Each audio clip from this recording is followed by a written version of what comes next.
What if the person you trusted most, the one with a charming smile and polite demeanor, turned out to be a ruthless killer? That was Ted Bundy, a man who, for years, used his charm as a weapon to lure young women to their deaths, leaving a trail of fear, mystery, and unimaginable horror in his wake. But how does someone become a predator hidden behind the mask of a gentleman? The answer lies in the enigma of Ted Bundy's life, which we're about to unravel. Ted Bundy was born in the year 1946 in Burlington, Vermont. From the outside, his childhood seemed like that of any other boy. He grew up in a modest household and lived with his grandparents, believing them to be his biological parents. But from the start, there was a dark secret surrounding his identity. Ted later discovered that his sister was, in fact, his mother. This revelation shook the foundation of his life and planted seeds of resentment and mistrust that would only grow over time. Bundy was reportedly a shy and reserved child. Neighbors described him as polite, but also distant, with an unnerving ability to blend into the background. As he got older, though, he began to develop a fascination with control and power. He would spy on neighbors through their windows and reportedly shoplifted items, not because he needed them, but because he could. By the time he reached high school, Bundy had mastered the art of being two people at once. On one hand, he was the diligent student with a bright smile, and on the other, a boy harboring a growing obsession with domination and violence. But what could have pushed him from being a troubled youth to one of the most infamous serial killers in history? Ted Bundy wasn't born a killer, but the cracks in his facade began to show long before the world knew his name. As Bundy transitioned into adulthood, his need for control grew into something far more sinister. Though he maintained the outward appearance of a polite, charismatic man, there were early signs of the monster lurking beneath. In his late teens, Bundy developed a disturbing obsession with voyeurism. He would sneak into neighborhoods at night, peering through windows, watching women in their most vulnerable moments. This was no ordinary curiosity, it was an act of dominance, a silent rehearsal for what was to come. Bundy was meticulous in his approach, ensuring no one noticed his movements, honing his skills as a predator in the shadows. As his confidence grew, so did his audacity. He began stealing, not for material gain, but for the thrill. Shoplifting was just the beginning. Bundy started breaking into homes, not always to take something, but simply to know he had been there, leaving behind no trace of his presence. It was the perfect crime, no one knew they were his victims. But Bundy's darkest escalation came in 1974, a year that would mark the beginning of his horrifying spree. It started in the Pacific Northwest with the disappearance of several young women. At first, their disappearances seemed random, but investigators soon noticed a chilling pattern. In January of that year, a woman named Linda Ann Healy went missing from her home in Seattle. Linda was a bright, kind-hearted student who had no enemies. On the night she vanished, her bed was neatly made, her clothes were carefully folded, but she was gone without a trace. Bundy had struck for the first time, and his method was as calculated as it was horrifying. He had entered her home silently, incapacitated her, and carried her into the night. She would never be seen alive again. Linda's disappearance was just the beginning. Over the next few months, more women vanished: Janice Ott, Denise Naslund, Roberta Parks, each sharing similar traits. They were young, attractive, and seemingly plucked out of thin air. Bundy's method became his signature. He used his charm to disarm his victims, often pretending to be injured and in need of help. A sling on his arm, crutches to suggest a broken leg, these were props in his twisted theater of deception. What made Bundy so terrifying was his ability to blend in. He wasn't the shadowy figure lurking in alleys. He was the friendly face asking for assistance in broad daylight. He knew how to make people trust him, and he used it to his advantage. By the time law enforcement began connecting the dots, Bundy had perfected his craft. Each crime left behind a chilling lack of evidence. No fingerprints, no witnesses, just a growing list of missing women and a community paralyzed by fear. It was in these early crimes that Ted Bundy revealed his true nature, a predator hiding in plain sight, with a mind as cold and calculating as the crimes he committed. But this was just the start of his reign of terror. Little did anyone know the worst was yet to come. By the spring of 1974, panic had gripped the Pacific Northwest. Women were disappearing at an alarming rate, leaving no clues behind. What terrified the community wasn't just the number of victims, but the complete lack of explanation. These weren't random crimes. They were calculated, deliberate, and carried out by someone who knew how to stay hidden in plain sight. That someone was Ted Bundy. Bundy's victims weren't chosen at random. He had a type: young women in their late teens or early 20s, often with long, dark hair parted in the middle. They were students, workers, daughters, and friends women who had promising futures ahead of them. But in Bundy's eyes, they were prey. The abductions followed a disturbing pattern. Bundy often struck in broad daylight, using his charm and deceptive kindness to lure his victims. He'd feign injury his arm in a sling, struggling with crutches, and ask for help carrying books or loading items into his car. His targets, compassionate and unsuspecting, wouldn't hesitate to assist the seemingly harmless man. But once they were within his reach, Bundy's mask of civility dropped, and the true predator emerged. One of Bundy's most infamous acts came on a sunny day in July of 1974 at Lake Sammamish State Park in Washington. The park was bustling with families, couples, and friends enjoying the summer weather. Among the crowds, Bundy spotted his next victims. Witnesses later recalled a man introducing himself as Ted, his arm in a sling, asking women for help. Two young women, Janice Ott and Denise Nasland, would never leave the park that day. The disappearances of Ott and Nasland were unprecedented. Two women vanished from the same location within hours in broad daylight, surrounded by hundreds of people. This boldness sent shockwaves through the community and escalated the investigation. For the first time, law enforcement had a potential suspect description: a handsome man with dark hair driving a tan Volkswagen Beetle. Bundy's ability to manipulate his victims went beyond physical deception. He had a gift for reading people, understanding their vulnerabilities, and exploiting their trust. His crimes in Washington and Oregon demonstrated not just his cruelty, but also his chilling intelligence. He was meticulous in his approach, ensuring that no forensic evidence tied him to the scenes of his crimes. His victims vanished without a trace, leaving their families and communities in anguish. As the bodies began to surface months later in remote wooded areas, investigators realized the scale of Bundy's cruelty. Many of the victims had suffered unimaginable violence. Some bore signs of strangulation, while others had been bludgeoned. The discovery of skeletal remains offered grim confirmation that the missing women had met horrifying ends. Despite the mounting evidence, Bundy remained a ghost. Witnesses had seen his face, police had descriptions of his car, and yet he slipped through their fingers time and time again. He knew how to blend in, how to hide, and how to move undetected. To his neighbors, co-workers, and even his girlfriend, he was an intelligent, polite, and ambitious young man.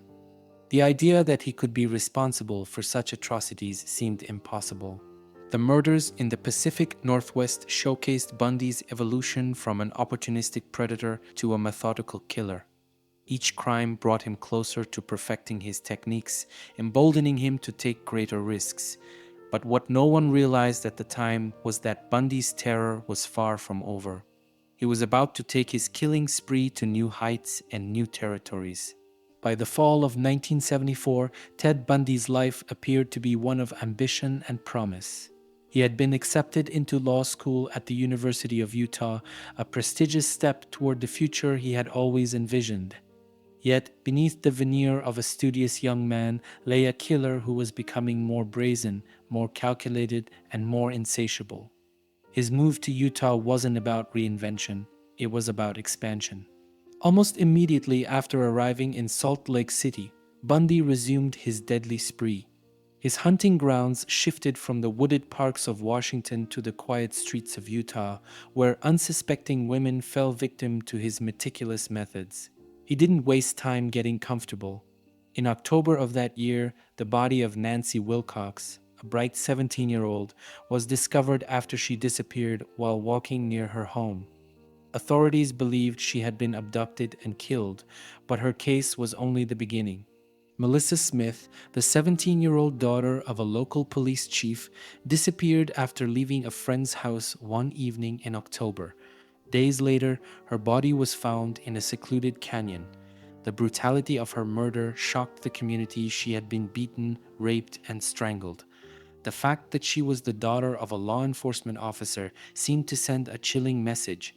Bundy didn't fear getting caught. This was a pattern Bundy repeated. His crimes became more violent, more aggressive, as though he was taunting both his victims and the police. His charm, which once disarmed women, now worked as a weapon against investigators. Even with growing suspicions of a serial killer, Bundy remained undetected, blending effortlessly into his new surroundings. November brought a major breakthrough and a chilling near miss. Carol Daronch, a resourceful 19-year-old, narrowly escaped Bundy's clutches. Bundy had approached her in a Utah shopping mall, pretending to be a police officer investigating a break-in involving her car. He lured her to his Volkswagen Beetle, where she quickly realized something was wrong. Once inside, Bundy attempted to handcuff her, but in his haste, he secured only one wrist. Carol fought back ferociously, managing to escape and flag down a passing car. Her bravery provided investigators with a crucial eyewitness account and an unsettling clue. Bundy was becoming reckless. As investigators in Utah scrambled to connect the dots, Bundy expanded his hunting grounds to neighboring Colorado. In January of 1975, Karen Campbell, a 23-year-old nurse, vanished from a ski lodge where she was vacationing with her fiancé. Her body was later found in a snowbank, beaten and left to the elements. The discovery sent shockwaves through the state as police realized her murder bore striking similarities to the Utah cases. Bundy's methods remained eerily consistent. He often targeted women in public places, lured them with his charm and fabricated injuries, and then attacked with precision. His victims were chosen carefully young, vibrant women with promising futures. Their disappearances left friends and families devastated, but Bundy's tactics ensured he left little evidence behind. Despite Bundy's careful planning, his growing body count was drawing attention. Law enforcement agencies across Utah and Colorado began to collaborate, sharing information about missing women, eyewitness reports, and the infamous tan Volkswagen. Though Bundy's name hadn't yet surfaced as a suspect, the noose was tightening. The Utah and Colorado murders showcased Bundy's growing arrogance. He wasn't just killing, he was perfecting his craft, expanding his territory, and taunting investigators with his ability to evade capture. But for all his cunning, Bundy didn't realize that his most significant mistake was just around the corner. It was a chilly November afternoon in 1974 when Carol Daronch, a 19-year-old from Utah, found herself face to face with danger disguised as safety. She was at the Fashion Place Mall in Murray, Utah, shopping like any other young woman might on a weekend. What she didn't know was that Ted Bundy had been watching her, carefully planning his approach. Bundy, as usual, was meticulous in his deception. He approached Carol dressed as a police officer, complete with a fabricated badge and an air of authority that immediately disarmed her. He told her there had been an attempted break-in involving her car and that he needed her assistance to file a report. Concerned but trusting the man in uniform, Carol agreed to go with him to investigate. Bundy led her to his infamous tan Volkswagen Beetle, claiming he needed to drive her to the station for further questioning. It was a small detail that began to gnaw at Carol. Why not discuss everything at the mall? But Bundy's calm demeanor overpowered her instincts, and she got into the car.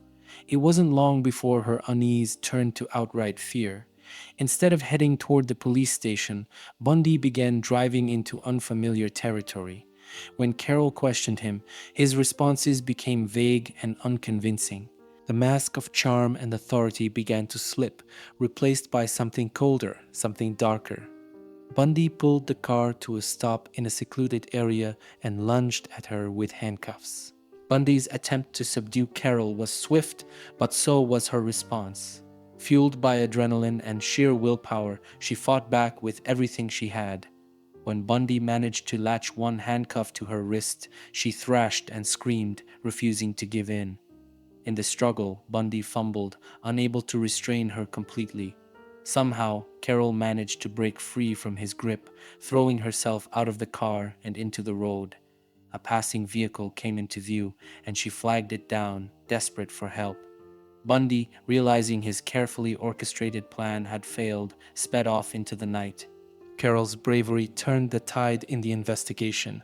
She provided police with a detailed description of Bundy, a handsome man in his late 20s with dark hair, driving a tan Volkswagen Beetle. For the first time, law enforcement had a solid lead, one that would eventually connect him to multiple disappearances. But Carol's account wasn't just valuable for its description of Bundy, it was also a window into his evolving methods. His use of a police disguise and his bold attempt to abduct her in broad daylight showed a disturbing level of confidence. Bundy was no longer content to operate in the shadows. He was testing the limits of his power, pushing boundaries, and taking greater risks. While Carol's escape wasn't enough to immediately end Bundy's killing spree, it marked the beginning of his downfall. Her courage not only saved her life, but also provided investigators with the first tangible clues to identifying a predator who had eluded them for months. Bundy, meanwhile, retreated to plan his next move, unaware that the walls around him were beginning to close in.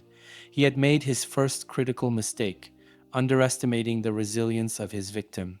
And that mistake would set in motion a series of events that would eventually lead to his arrest. In the summer of 1975, Ted Bundy's confidence in his ability to evade the law had reached its peak. He had committed a string of murders across multiple states, yet law enforcement had no concrete evidence to tie him to the crimes.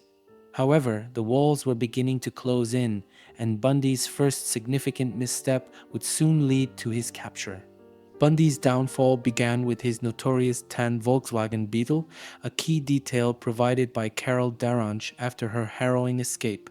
By this time, law enforcement across Utah and Colorado were working together, pooling evidence and eyewitness accounts of a man matching Bundy's description.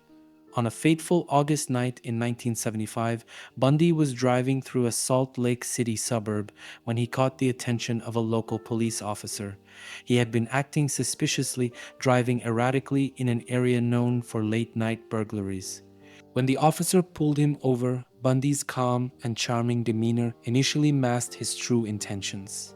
However, a search of his car revealed a chilling assortment of items that painted a very different picture. Inside the vehicle, police found a crowbar, an ice pick, handcuffs, a mask, and lengths of rope, all tools of a predator. These items matched descriptions of objects used in several assaults and abductions reported across the region.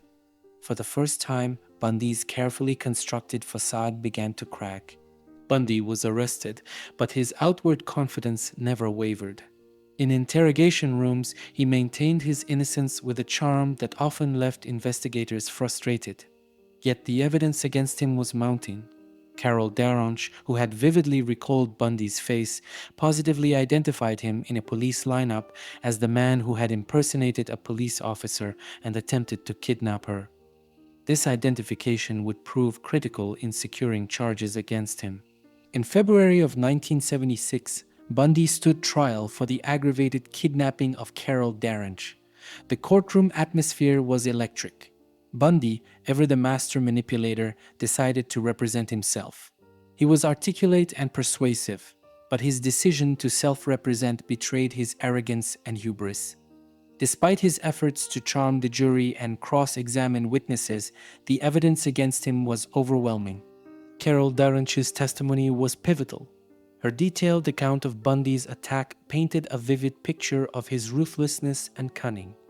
Coupled with the items found in his car and his earlier suspicious behavior, the case against him was solid. The jury deliberated for less than 7 hours before delivering their verdict: guilty. Bundy was sentenced to serve a term of 1 to 15 years in the Utah State Prison. For many, this felt like justice finally catching up to him, but the truth was far more chilling. Bundy's arrest and conviction for kidnapping were just the tip of the iceberg. He had managed to conceal his darkest secrets, the dozens of women he had already brutally murdered. And even behind bars, Bundy wasn't done. He was plotting his next move, one that would shock the world and solidify his reputation as a master manipulator and an escape artist. Ted Bundy's first arrest and trial were a critical turning point, marking the moment when law enforcement finally put a name and a face to the shadowy predator haunting the western United States. Yet no one could have anticipated the audacious moves Bundy would make next, or the horrifying revelations still to come.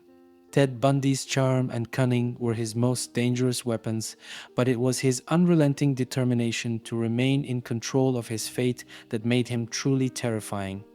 By the time he was convicted of kidnapping Carol Daronch in Utah, Bundy was facing mounting scrutiny for several unsolved murders. As law enforcement in Colorado prepared to prosecute him for the murder of Karen Campbell, Bundy saw the writing on the wall. He wasn't just fighting charges, he was fighting for his life. And he wasn't planning to let the law win.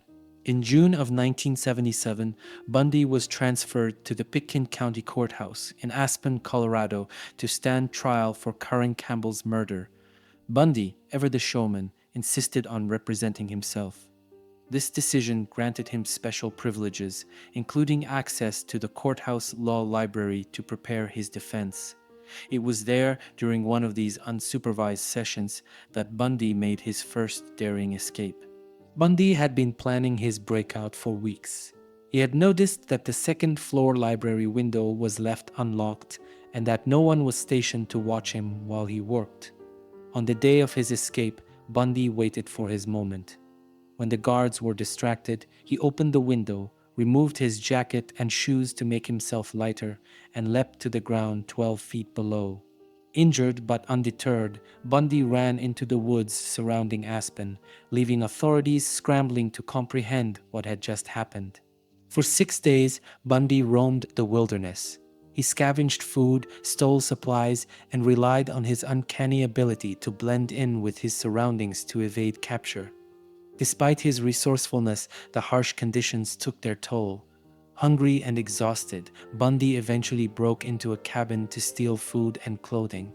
His movements, however, did not go unnoticed.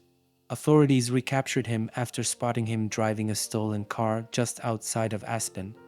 Bundy's escape attempt was a bold demonstration of his audacity, but it was only the beginning. Back in custody, Bundy was moved to a more secure facility in Glenwood Springs, Colorado. But Bundy was a man who thrived on control, and confinement only fueled his determination to escape again. This time, his plan was far more calculated. Over several months, Bundy worked tirelessly to prepare. He used a hacksaw blade smuggled into his cell to cut through a small section of the ceiling in his cell. Night after night, he squeezed through the hole and crawled into the space above, carefully replacing the panel to hide his efforts. Bundy lost weight deliberately, eating sparingly to ensure he could fit through the narrow opening. On December 31st, 1977, Bundy put his plan into action.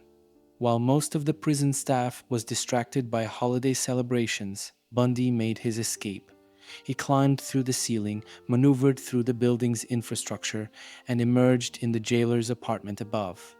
From there, he walked out the front door, dressed in civilian clothing, and disappeared into the night. This time, Bundy was determined not to make the same mistakes. He stole a car and drove out of Colorado, making his way to Chicago and eventually Florida. For weeks, Bundy lived off the grid, assuming false identities and blending into new communities. His escape sent shockwaves through law enforcement and the public alike. It was a horrifying reminder of Bundy's resourcefulness and his ability to manipulate every situation to his advantage. The Great Escape wasn't just a testament to Bundy's cunning, it was a warning of what was to come.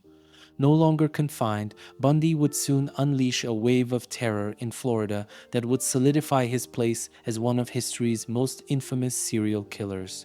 The manhunt to recapture him would be one of the most intense in American history, but by then, Bundy had already added more victims to his growing list of horrors. Ted Bundy's escape from custody in Colorado marked the beginning of his most violent and infamous chapter. Free and determined to outrun the law, Bundy made his way to Florida, a state far removed from the regions where his crimes were already under investigation. It was here, in the early months of 1978, that Bundy unleashed a wave of terror so horrifying it would forever etch his name into history. Bundy arrived in Tallahassee in January of that year, taking on the alias Chris Hagen to mask his identity. He rented a room at a boarding house near Florida State University, blending in with the local community. Bundy, as always, appeared unassuming, but inside he was seething with rage and desperation. His time in hiding had taken a toll, and the loss of control over his life had pushed him to the brink. It was this mounting pressure that would soon explode in a night of unimaginable violence. On January 15th, Bundy entered the Chi Omega sorority house on the Florida State University campus. It was just after 3 in the morning, and most of the residents were asleep. Armed with a log he had picked up outside, Bundy made his way through the house, moving from room to room with chilling efficiency. He attacked 4 women in a span of just 15 minutes. Margaret Bowman and Lisa Levy were his first victims, both brutally bludgeoned in their sleep. Lisa suffered further unspeakable violence, leaving behind a horrifying scene that would haunt investigators. Bundy then moved to the rooms of Kathy Kleiner and Karen Chandler, attacking them with the same ferocity. By some miracle, both women survived, though they were left with devastating injuries. Bundy fled the sorority house before anyone could stop him, but his bloodlust wasn't sated. Just blocks away, he broke into the apartment of Cheryl Thomas, another Florida State student. Cheryl was viciously attacked, suffering severe injuries that would alter the course of her life. Bundy left her alive but barely conscious, and by the time police arrived, he had vanished into the night. The Chi Omega attacks sent shockwaves through the Tallahassee community and beyond. The violence was unprecedented in its brutality, and the randomness of the crime left everyone feeling vulnerable. Bundy's ability to enter and leave undetected only added to the fear. Forensic evidence, including bite marks found on Lisa Levy's body, would later prove critical in tying Bundy to the crime. But at that moment, Bundy was still a ghost. 2 weeks later, Bundy struck again. This time, his target was Kimberly Leach, a 12-year-old girl from Lake City, Florida. Kimberly disappeared from her school on February 9th, setting off a frantic search. Her body was discovered weeks later in a wooded area, her life stolen in a crime so monstrous it defied comprehension. Kimberly was Bundy's youngest known victim, and her murder revealed the depths of his depravity. Bundy's time in Florida was a chilling escalation of his violence. The randomness of his attacks, combined with his ability to evade capture, terrified communities and frustrated law enforcement. But his recklessness also left a trail of evidence. Witnesses reported seeing him driving a stolen car, and investigators began to close in. On February 15th, Bundy's reign of terror came to an end when he was pulled over by police in Pensacola. The officer didn't initially realize who he had arrested, but Bundy's behavior, arrogant, erratic, and evasive, raised suspicions. Fingerprints confirmed the truth. They had captured Ted Bundy. The Florida killing spree marked Bundy's final chapter as a free man. It was a period of unparalleled brutality, one that left an indelible mark on the victims, their families, and the communities he terrorized. Bundy's capture would lead to one of the most infamous trials in American history, but for those who survived his wrath, the scars, both physical and emotional, would remain forever. Ted Bundy's final capture in February of 1978 was the culmination of years of terror and months of relentless pursuit. By the time law enforcement in Pensacola, Florida, placed Bundy in custody, he had already left a trail of destruction from coast to coast. But this time, there would be no escape. After his violent rampage in Florida, including the horrific Chi Omega sorority house murders and the abduction and murder of Kimberly Leach, Bundy was desperate. His charm and wit, once his greatest weapons, were beginning to falter. He knew law enforcement was closing in, and his erratic behavior reflected his growing panic. Bundy, now using stolen credit cards and driving a stolen vehicle, was constantly on the move, but his reckless actions made it increasingly difficult for him to remain undetected. On February 15, 1978, Bundy was pulled over in Pensacola by Officer David Lee, who noticed a suspicious vehicle driving erratically. The car, a stolen orange Volkswagen Beetle, had been reported missing days earlier. When the officer approached Bundy, he immediately noticed something was off.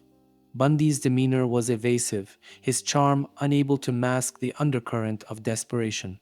As Officer Lee attempted to arrest him, Bundy fought back with a ferocity that revealed his fear of capture.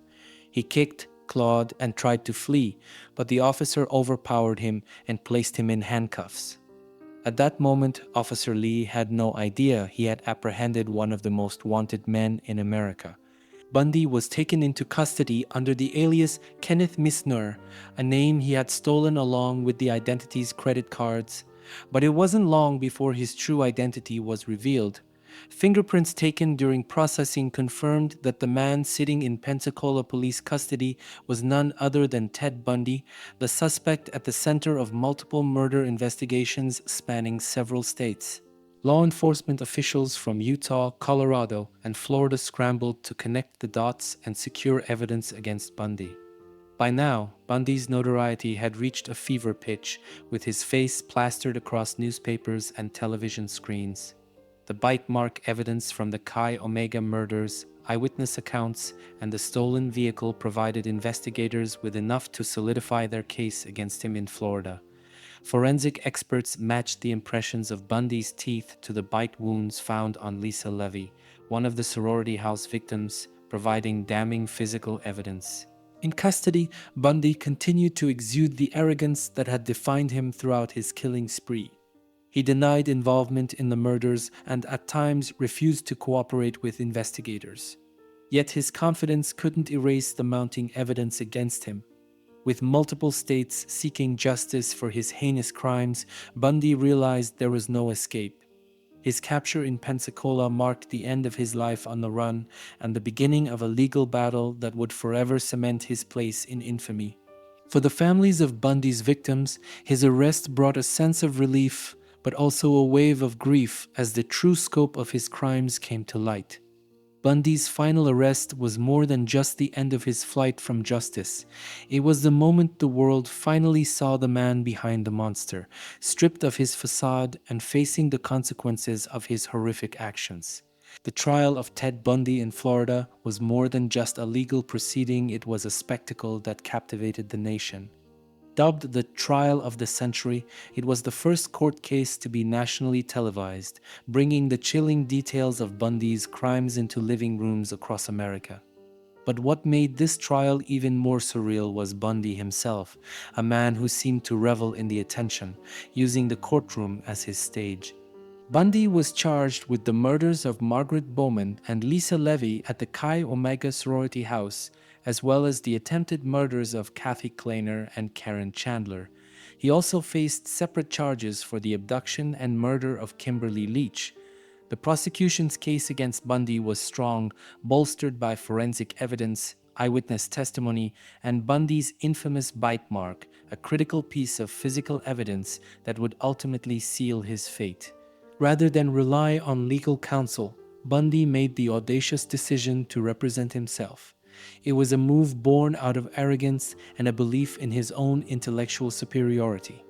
Bundy, who had briefly studied law, saw himself as more than capable of outmaneuvering the prosecution. What he underestimated, however, was the strength of the evidence against him and the growing animosity of the public. In the courtroom, Bundy played multiple roles: the lawyer, the defendant, and in his mind, the star of the show. His behavior was both bizarre and theatrical. He cross-examined witnesses with the confidence of someone who believed he could charm his way out of anything. At times, he flirted with female members of the court staff and reporters, his charisma on full display. But beneath the surface, his composure began to crack as the trial progressed. The media frenzy surrounding the case was unprecedented. Cameras captured Bundy's every move, from his sly smirks to his moments of frustration. Viewers were both horrified and fascinated by the man who had committed such heinous acts, yet carried himself with an air of confidence and charm. Bundy's trial became more than a legal battle. It was a cultural event, a macabre theater that blurred the lines between justice and spectacle. The prosecution, led by Assistant State Attorney Larry Simpson, built a meticulous case. They presented forensic evidence linking Bundy to the crime scenes, including the bite marks found on Lisa Levy. Dr. Richard Suvaran, a forensic odontologist, testified that the impressions of Bundy's teeth matched the wounds perfectly, leaving no doubt about his involvement. Eyewitnesses also placed Bundy near the Chi Omega house on the night of the murders, further corroborating the timeline. Bundy's attempts to sway the jury were undermined by his increasingly erratic behavior. He often appeared overconfident, at times even dismissive of the gravity of the charges against him. In one shocking moment, Bundy proposed to his then-girlfriend, Carol Ann Boone, in the middle of court proceedings. The bizarre stunt was part of a calculated effort to portray himself as a family man, but it only added to the surreal nature of the trial. After weeks of testimony and evidence, the jury deliberated for less than 7 hours. On July 24, 1979, they returned with their verdict: guilty on all counts. Bundy was sentenced to death by electrocution for the murders of Margaret Bowman and Lisa Levy. His response to the sentence was chilling, a twisted smile that seemed to suggest he still believed he had the upper hand. The Florida trial was a turning point in Bundy's story, not just for its legal outcome, but for the way it exposed him to the world. The trial peeled back the mask of charm to reveal the cold, calculating killer beneath. It was a victory for justice and a reminder of the darkness Bundy had wrought. But for Bundy, it wasn't the end. He would continue to manipulate, delay, and defy the system until his final moments. Ted Bundy's life on death row was as calculated and manipulative as his time as a free man. Sentenced to die in Florida's electric chair for the murders of Margaret Bowman and Lisa Levy, Bundy spent over a decade weaving a web of delays, confessions, and manipulation in a desperate attempt to postpone his inevitable fate. Even behind bars, Bundy remained a master of psychological warfare, using his time to both torment his victims' families and prolong his life. Bundy was incarcerated at Florida State Prison, a maximum security facility where he awaited execution. From the moment he arrived, Bundy's focus was not on repentance or acceptance of his fate, but on finding ways to outmaneuver the justice system. He filed numerous appeals, claiming procedural errors and insufficient evidence, but these were largely dismissed by higher courts. Bundy's intelligence and legal background allowed him to craft arguments that stalled the process, but the weight of the evidence against him made it nearly impossible to overturn his convictions. The specter of death hung over Bundy, but he refused to surrender.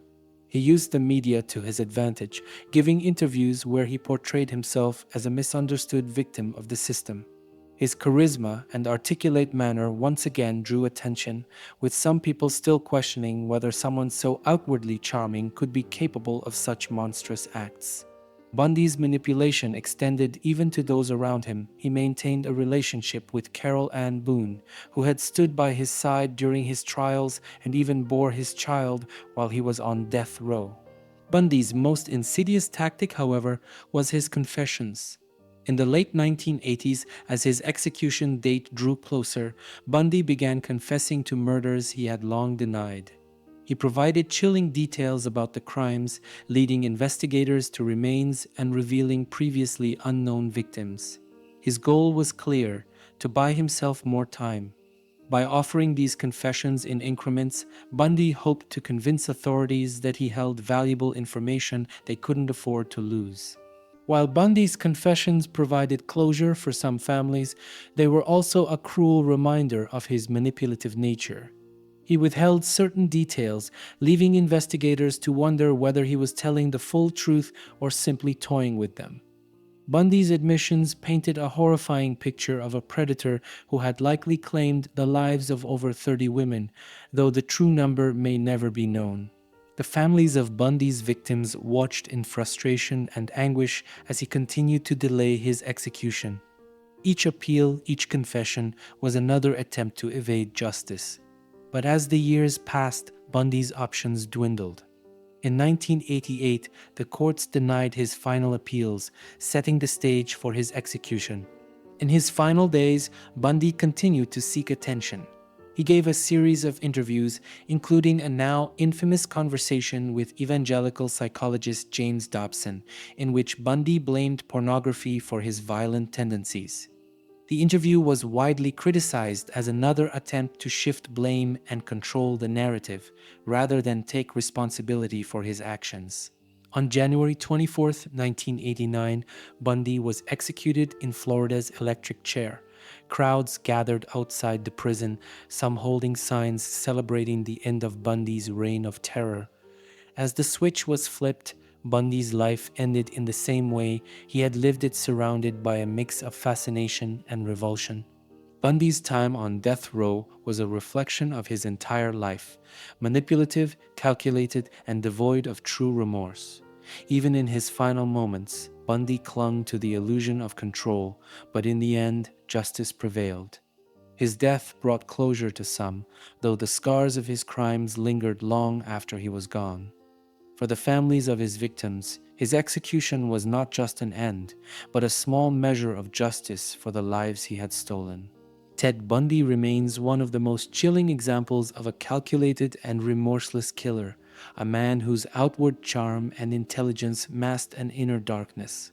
Experts have spent decades attempting to unravel the psyche of a predator like Bundy, seeking to understand what could drive someone to commit such heinous acts. His case has become a cornerstone in the study of psychopathy and the human capacity for evil. Bundy presented a paradox. On the surface, he was a model citizen, polite, well-spoken, and ambitious. He graduated from the University of Washington with a degree in psychology and was even accepted into law school. His outward demeanor made him appear trustworthy, someone who could easily blend into society. But beneath this facade, Bundy harbored a deep-seated rage and a craving for dominance that manifested in his violent crimes. Experts agree that Bundy exhibited many traits of a classic psychopath. Psychopathy is characterized by a lack of empathy, an inflated sense of self-worth, and a propensity for manipulation. Bundy's charm and ability to gain the trust of his victims were hallmarks of his psychopathy. He used his intelligence to meticulously plan his crimes, choosing victims who fit his preferred profile: young, attractive women with long, dark hair parted in the middle. This deliberate selection process showed not just predation, but an obsessive need for control. Dr. Dorothy Lewis, a psychiatrist who interviewed Bundy extensively, described him as a textbook case of a sociopath. She noted that Bundy's ability to compartmentalize his life was key to his success as a killer. He could shift seamlessly between his public persona as a polite, engaging man and his private identity as a remorseless predator.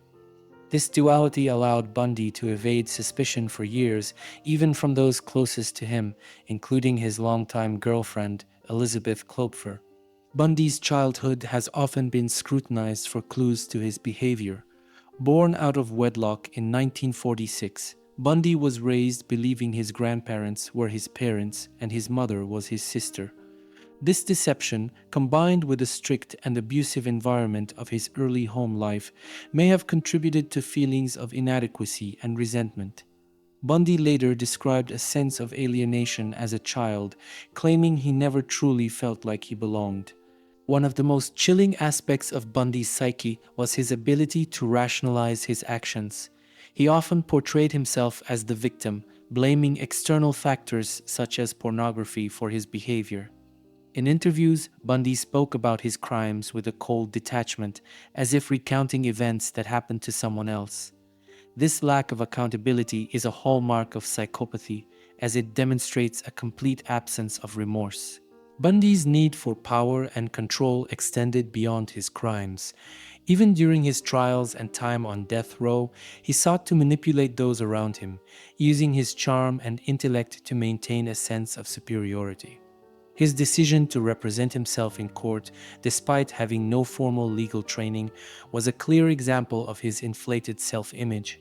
Bundy believed he could outsmart everyone, even as the evidence against him mounted. Despite decades of study, Bundy's psyche remains both fascinating and horrifying. He serves as a reminder of the depths of human depravity, a man who was able to conceal his monstrous nature behind a mask of normalcy. His case continues to be a subject of analysis in criminology and psychology, not just to understand his actions, but to prevent others like him from slipping through the cracks. In the end, Bundy's true motivations may never be fully understood. What drove him, whether it was an inherent pathology, environmental factors, or a combination of both, remains a dark mystery. But his actions left an indelible mark on society and on the families of his victims, ensuring his name will forever be associated with the mind of a monster. The story of Ted Bundy is one of horror and evil, but it is also a story of lives stolen far too soon. The women and girls who fell victim to his calculated cruelty were daughters, sisters, friends, and bright individuals with dreams and futures ahead of them. Their lives were more than the tragedy of how they ended. They were filled with moments of joy, love, and purpose. Remembering them means honoring who they were, not just the circumstances of their deaths. Among the first known victims of Bundy was Linda Ann Healy, a vibrant 21-year-old University of Washington student who dreamed of a career in broadcasting. Linda's warmth and ambition made her a beloved figure among her peers, but on a cold January night in 1974, she vanished from her home. Her disappearance marked the beginning of Bundy's deadly spree, but her life was one of promise and kindness, remembered by all who knew her. Janice Oates and Denise Naslund were young women whose lives intersected tragically at Lake Sammamish State Park. Janice was a social worker with a passion for helping others, while Denise was an aspiring computer programmer, a field few women ventured into at the time. Both were enjoying a sunny day at the park when Bundy approached them with his infamous ruse of needing help.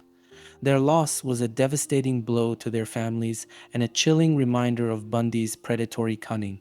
Melissa Smith was a 17-year-old high school student and the daughter of a police chief.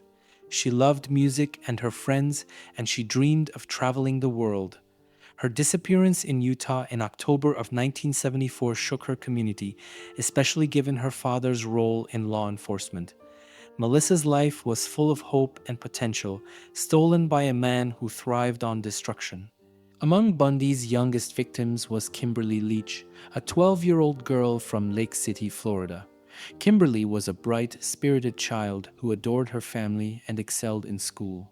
Her abduction in February of 1978 shattered the innocence of her small town and brought an unbearable grief to her loved ones.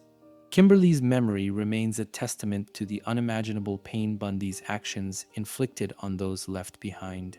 The survivors of Bundy's attacks also bear scars, both seen and unseen, but their resilience speaks volumes.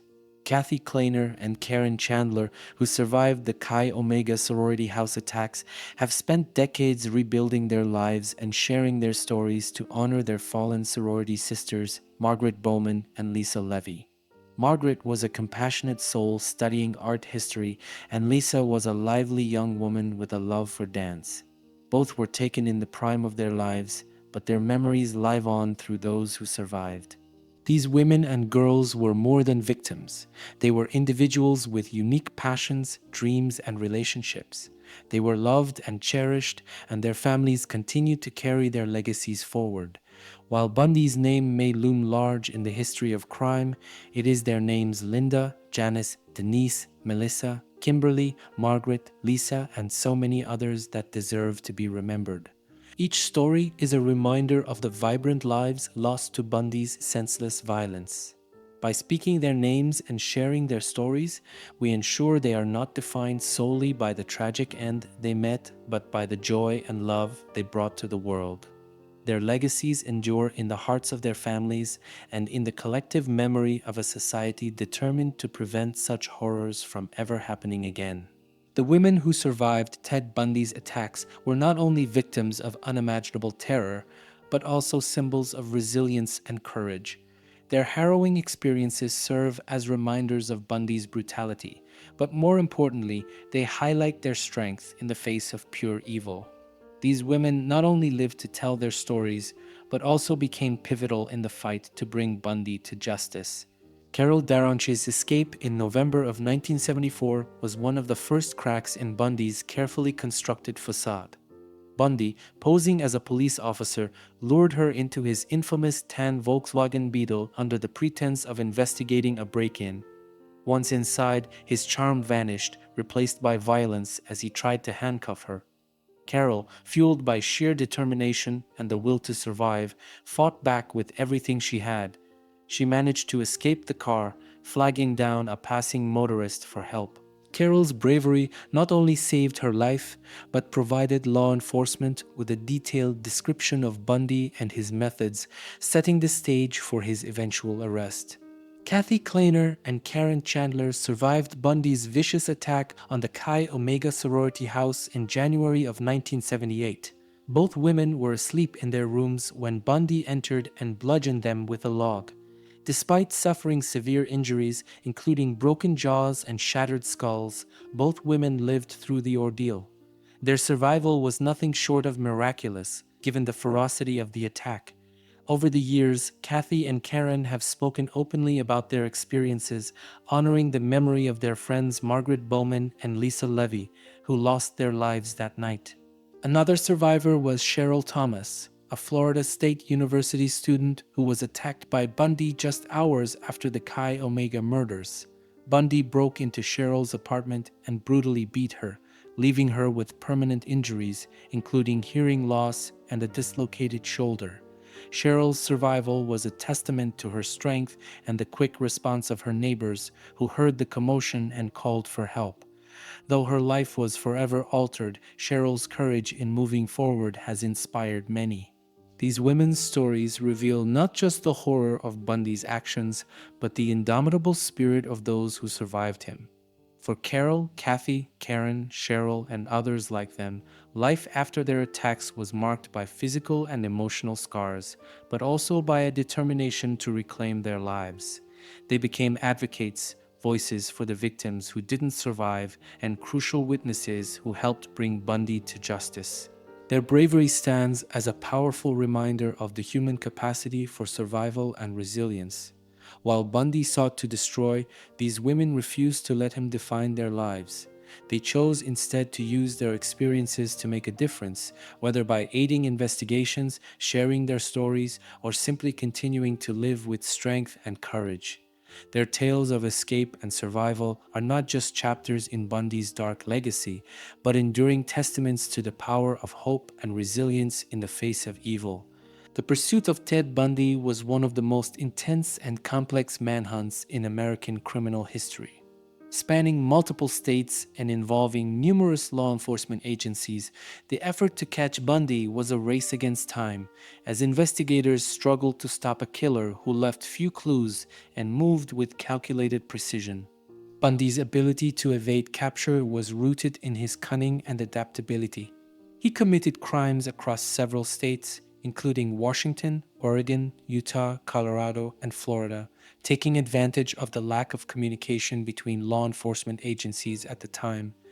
This geographic spread made it difficult to connect the cases, allowing Bundy to remain one step ahead for years. The first significant challenge was identifying a pattern. In Washington and Oregon, investigators began noticing similarities in the cases of missing women. Victims shared physical traits. They were young, attractive, and had long, dark hair parted in the middle. Witnesses at some of the crime scenes described a man named Ted, driving a tan Volkswagen Beetle and often appearing injured or in need of help. This was a critical breakthrough, providing investigators with a name and a vehicle description. As Bundy moved to Utah, the trail grew colder. He changed his tactics slightly, striking in new locations and taking advantage of his anonymity. However, Carol Darrench's escape in November of 1974 gave Utah law enforcement their first tangible lead. Carol's vivid description of Bundy and his vehicle, coupled with her survival, allowed police to create a profile of the suspect. Bundy's arrest in 1975 for driving a stolen vehicle and his connection to Carol's kidnapping marked the first major victory for law enforcement. The next phase of the manhunt unfolded in Colorado after Bundy escaped from custody twice. His first escape, during a court hearing in Aspen, highlighted his audacity and cunning as he jumped from a second-story window and fled into the wilderness. Although he was recaptured after 6 days, his ability to outsmart his captors showcased his resourcefulness. His second escape, in December of 1977, was even more daring. Bundy spent months meticulously planning, losing weight to fit through a hole in his cell ceiling, and eventually walking out of the prison unnoticed. These escapes triggered a nationwide alert. Law enforcement agencies across the country were notified, but Bundy's ability to blend in made him difficult to track. He traveled from Colorado to Chicago, then on to Florida, assuming aliases and avoiding detection. It wasn't until Bundy began his killing spree in Florida, including the Chi Omega sorority murders, that the manhunt intensified once again. The Florida authorities, armed with a stronger understanding of Bundy's methods, worked tirelessly to track him down. His final capture came almost by accident when Officer David Lee stopped him for driving a stolen vehicle in Pensacola in February of 1978. Bundy fought fiercely, but his fingerprints confirmed his identity, bringing the years-long manhunt to an end. Throughout the pursuit, law enforcement faced significant challenges, from jurisdictional boundaries to limited technology. The absence of a centralized database meant that connecting Bundy's crimes required extensive communication and coordination between agencies. Yet, the determination of investigators never wavered. Bundy's eventual capture was the result of persistence, collaboration, and the bravery of survivors like Carol Darrench, whose testimony helped piece together the puzzle. The manhunt for Ted Bundy revealed both the gaps in law enforcement coordination at the time and the extraordinary dedication of those who worked to stop him. Their efforts not only brought a notorious killer to justice, but also spurred changes in investigative practices, setting the stage for more effective interagency collaboration in the future. Bundy's capture marked the triumph of persistence over a predator who thought he was untouchable. Ted Bundy's trials were unlike anything the American public had seen before. The media coverage surrounding Bundy transformed his courtroom appearances into a spectacle, blurring the line between justice and entertainment. For the first time in history, a murder trial was broadcast live on television, captivating millions and thrusting Bundy's horrific crimes into the national spotlight. From the moment Bundy was arrested in Florida, the media latched onto his story with an intensity that reflected both the gruesome nature of his crimes and his unnerving charisma. Bundy wasn't the stereotypical image of a killer. He was articulate, educated, and, in the eyes of some, charming. The media fixated on these contradictions, painting Bundy as a handsome monster and fueling public fascination with his case. The trial for the Chi Omega sorority murders began in June of 1979, and the courtroom became a stage. Bundy, representing himself, played directly to the cameras, using every opportunity to assert his intelligence and control. He often smirked or made sarcastic remarks as though relishing the attention. Bundy's decision to act as his own defense attorney only heightened the drama, creating moments of tension that the media eagerly broadcast to the world. News outlets covered every aspect of the trial, from Bundy's courtroom antics to the gruesome details of the crimes.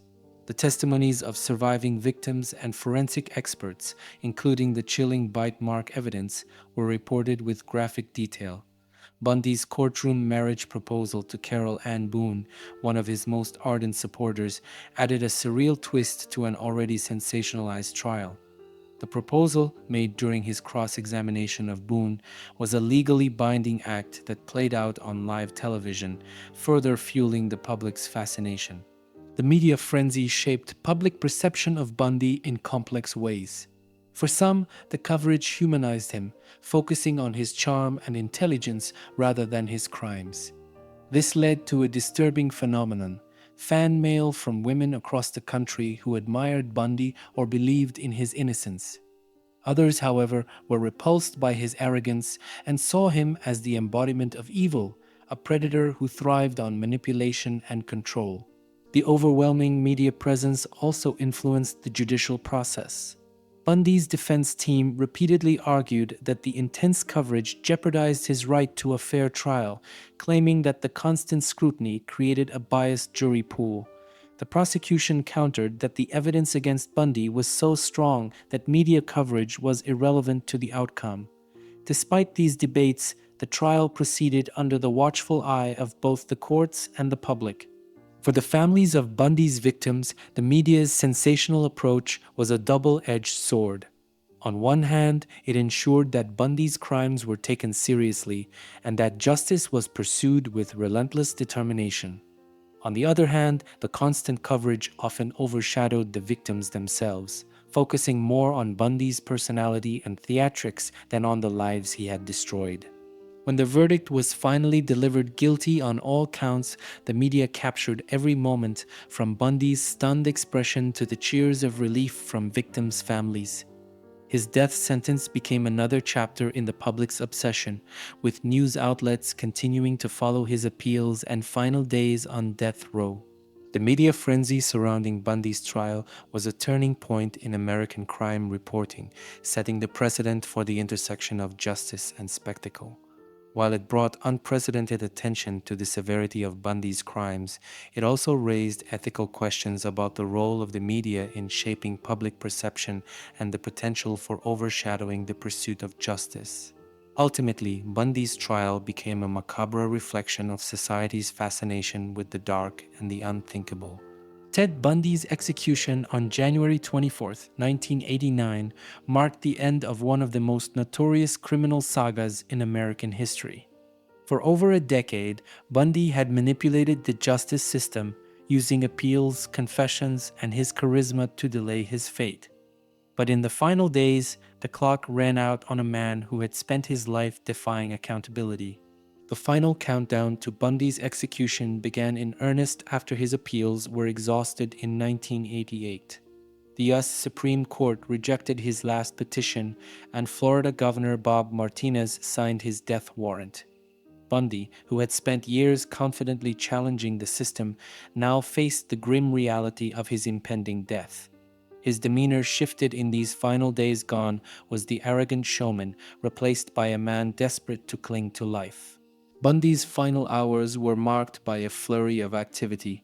In a last-ditch effort to delay the inevitable, he began confessing to additional murders, hoping to barter his knowledge for more time.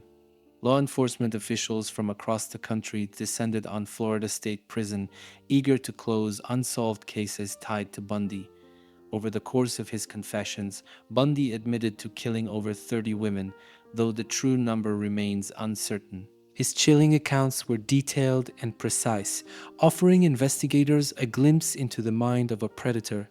But his motives were clear: this was another ploy to manipulate the system. On the morning of January 24th, Bundy was led from his cell to the execution chamber. He declined a traditional last meal, opting instead for the prison's standard breakfast of steak, eggs, hash browns, and toast, though he reportedly didn't eat much of it. Dressed in prison-issued blue pants and a white shirt, Bundy walked to the electric chair with a calmness that belied the terror he had inflicted on so many. In his final moments, Bundy was accompanied by two ministers who prayed with him as he prepared to face the end. When asked if he had any last words, Bundy turned to the witnesses and quietly said, "Give my love to my family and friends."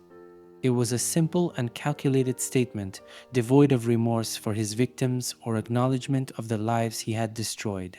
The execution was carried out at 7:16 and Bundy was strapped into the electric chair, his head and legs shaved to ensure conductivity.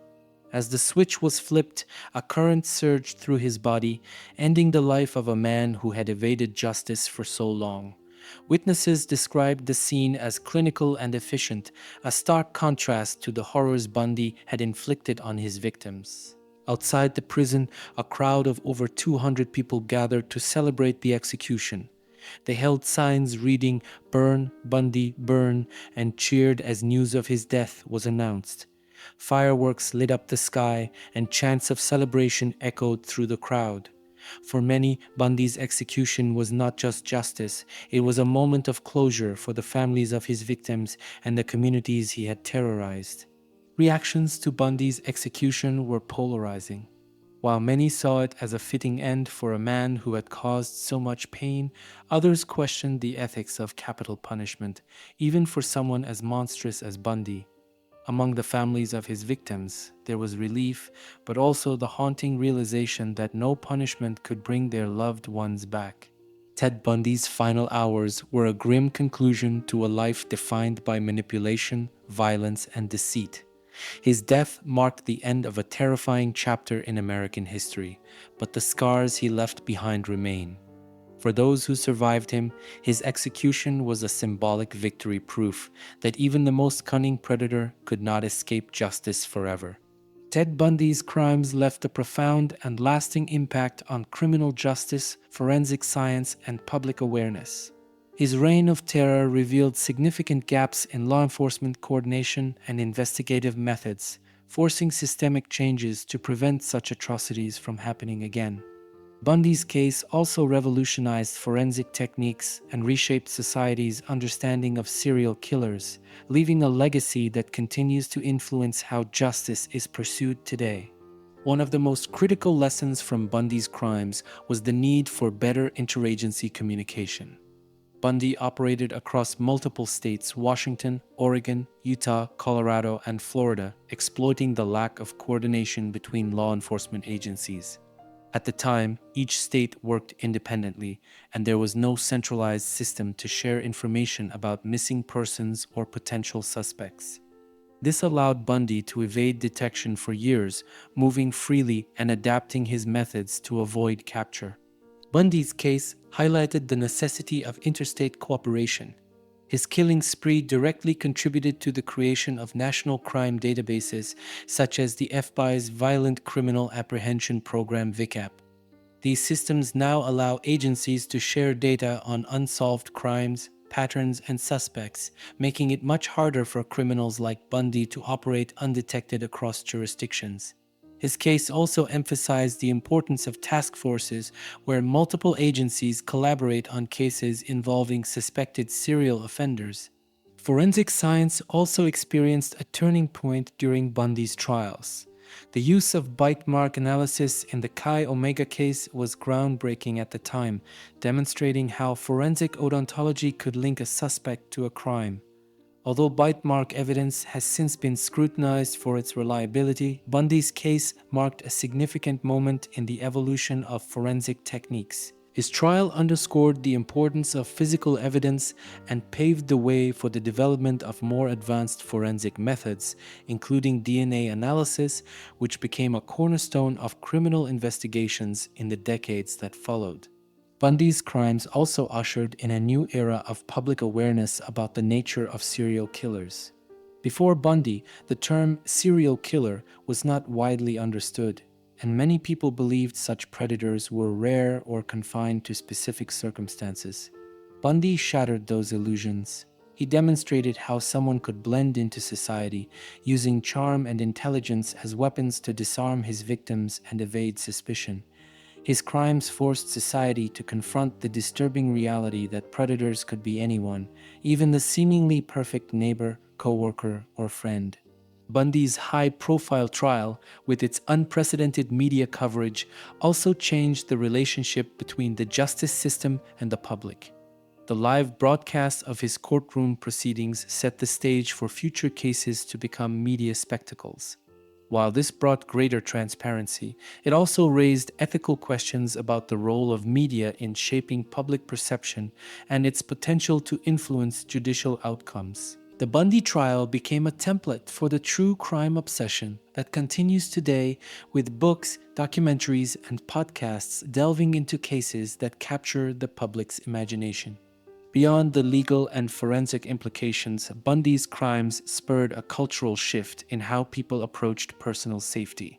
His ability to gain the trust of his victims, often using ruses like a fake injury or pretending to need help, served as a chilling warning. Parents, schools, and communities began emphasizing situational awareness and self-protection, particularly for women. Bundy's case became a catalyst for conversations about the importance of teaching young people to trust their instincts and recognize potential danger. Ted Bundy's legacy is a paradox, a tale of profound evil that ultimately led to significant advancements in justice and awareness. His crimes exposed vulnerabilities in the system, but they also motivated the development of tools and practices that have saved countless lives since. Bundy's impact is a reminder of the enduring need for vigilance, collaboration, and innovation in the pursuit of justice. Ted Bundy's story has become a fixture in popular culture, portrayed in countless books, films, and documentaries that examine his crimes, his personality, and the societal fascination with his case. Bundy's paradoxical nature, a charming, intelligent man who was also a sadistic killer, has made him one of the most infamous figures in true crime history, shaping the genre and influencing how stories of criminals are told in media. Bundy first became a media sensation during his trials in the late 1970s, as cameras broadcast his courtroom theatrics to millions of viewers. His decision to represent himself, combined with his confident demeanor and calculated charm, created a public spectacle that blurred the line between justice and entertainment. This early coverage set the stage for Bundy to become a cultural phenomenon, with his crimes and personality dissected in countless narratives over the decades. Books about Bundy began emerging shortly after his arrest, with true crime authors and journalists eager to document the details of his case. One of the most notable works is The Stranger Beside Me by Anne Rule, who had a personal connection to Bundy. Rule worked alongside him at a crisis hotline center, never suspecting that her friendly, intelligent coworker was a serial killer. Her book offers a chilling first-hand account of Bundy's dual life and has become a cornerstone of the true crime genre. Other books, like The Bundy Murders, a comprehensive history by Kevin Sullivan, have focused on piecing together the full scope of his crimes. In film and television, Bundy has been portrayed multiple times, often with a focus on his charm and his ability to manipulate those around him. Movies like The Deliberate Stranger, starring Mark Harmon, and Extremely Wicked, Shockingly Evil, and Vile, starring Zac Efron, delve into Bundy's duality, showing how he used his good looks and charisma to disarm his victims and evade suspicion. While some depictions have been praised for their psychological depth, others have faced criticism for glamorizing Bundy, perpetuating the myth of the charming killer and overshadowing the true horror of his crimes. Documentaries have also played a significant role in shaping public perception of Bundy. Netflix's Conversations with a Killer, the Ted Bundy tapes, offers a chilling look into Bundy's psyche, featuring audio recordings of Bundy reflecting on his life and crimes. These recordings reveal his manipulative tendencies and his disturbing lack of remorse, offering viewers a glimpse into the mind of a predator. The documentary was a critical and commercial success, reigniting interest in Bundy and sparking debates about society's fascination with true crime. Bundy's story has also influenced the broader true crime culture, contributing to its rise in popularity as a form of entertainment. His case epitomizes the themes that captivate true crime audiences: the shocking betrayal of trust, the calculated nature of his crimes, and the painstaking efforts to bring him to justice. Bundy has become a touchstone for discussions about the ethics of true crime storytelling, particularly regarding the balance between exploring a killer's psychology and respecting the victims and their families. Despite the dark nature of Bundy's crimes, his presence in pop culture has served as both a cautionary tale and a reflection of society's obsession with the macabre.